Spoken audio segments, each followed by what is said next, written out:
Don't forget to check out and grab your copy of our two newly released books, Football: A Love Story and What Did Football Teach Me? These books feature over 100 stories from current and former coaches, players, executives, and entertainers from across the football landscape, describing what got them involved in the game, what they love about it, and what life lessons the game taught them. You can find your copy or order your copy from our website at footballgameplan.com/books.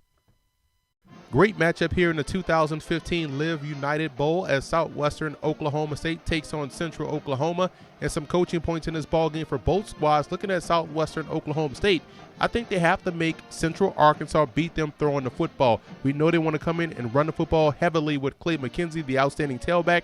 Stop him, make these guys beat you throwing the football, and I think that's a win for the Bulldogs defense. And quarterback Mark Evans getting into an early rhythm helps create that balance that we've seen so far this season from Southwestern Oklahoma State. I think he has to get off to a good start early in order for this offense to have success. And throughout the course of this ball game, it's going to be important for the Bulldogs to control the line of scrimmage on both sides of the ball if they want to have a chance to win. And for Central Oklahoma, I think it's all about winning on first down defensively. Quiet has kept Southwestern Oklahoma State struggles to sustain drives at parts throughout the course of the ball game. So if you're winning on first down defensively, it puts the Bulldogs in second and long and third and long situations, and I think that's a win for that Broncos defense. Also, once they get inside the red zone, they're going to have to pay off with touchdowns. Very stingy defense here in the Bulldogs once they get inside the 20, so the Broncos will have to make sure, in order to keep pace, they put up 7s instead of 3s. And I think you have to find ways to get JT Looper very involved in this ball game. He's their leading punt returner, kickoff returner, receiver. He's a guy that you want the football in his hands more often than not. And if they're not able to run the football effectively with Clay McKenzie, then you got to find ways to get your next best playmaker, and that's Looper, involved early.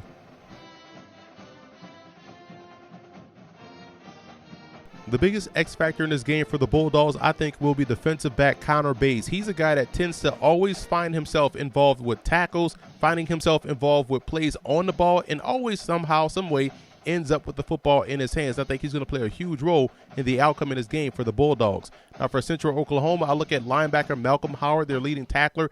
How well he does versus the run could ultimately help this defense out as a whole. If they're able to make Southwestern Oklahoma State one-dimensional, I think it goes a long way in helping the Broncos win this ball game.